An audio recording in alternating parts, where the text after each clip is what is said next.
ফুটবলের জন্য একটা বিখ্যাত একটা জায়গা, যে সব জায়গায় মানুষের প্রেম অনেক বেশি দেখা যায়, এর মধ্যে ফুটবলের জন্য জামালপুর বিখ্যাত।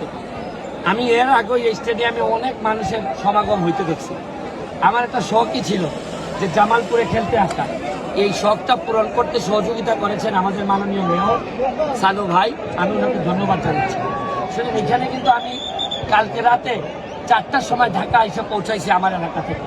যেহেতু আমি মেম্বার অফ পার্লামেন্ট, আমার প্রতিটা কাজে এখন ওই জায়গায় থাকতে হয়। আমি 4টার সময় এসে আবার সকালবেলা চলে আসছি জামালপুরে।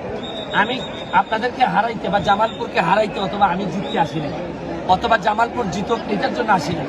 আমি আসছি, আমরা দুই এলাকার মানুষ হবিগঞ্জ এবং জামালপুর, আমাদের মধ্যে একটা ভ্রাতৃত্বপূর্ণ সম্পর্ক তৈরি হোক এবং এই সম্পর্কের মধ্য দিয়া বাংলাদেশের ফুটবলটা 1 ইঞ্চি যদি আগায়, তাহলে আমাদের এই আয়োজনটা সাথে। আমি ফুটবলের ব্যাপারে প্রতিবাদ করতেছি বহু আগে থেকে।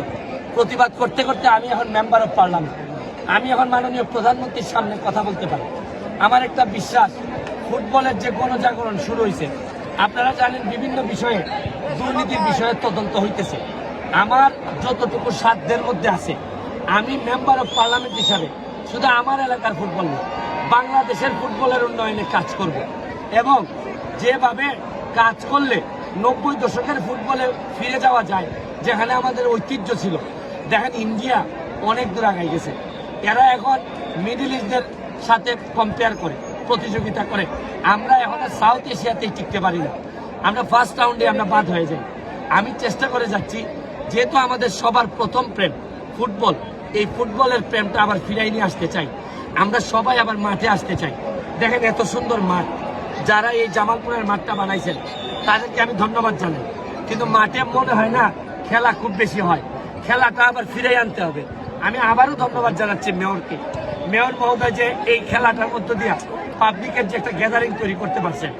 আমার বিশ্বাস আমাদের খেলা শেষ হইলেও পরেও মেয়র এবং মাননীয় এমপি মহোদয়, উনি আমার কলিগ, আমার সংসদের, উনি সহ আপনারা যদি রেগুলার বেসিসে টুর্নামেন্ট চালু করেন অথবা বিভিন্ন একাডেমি চালু করেন, তাইলে কিন্তু একটা সময় জামালপুরের ফুটবলের সাথে বাংলাদেশের কেউ কুলায় উঠতে পারবে না।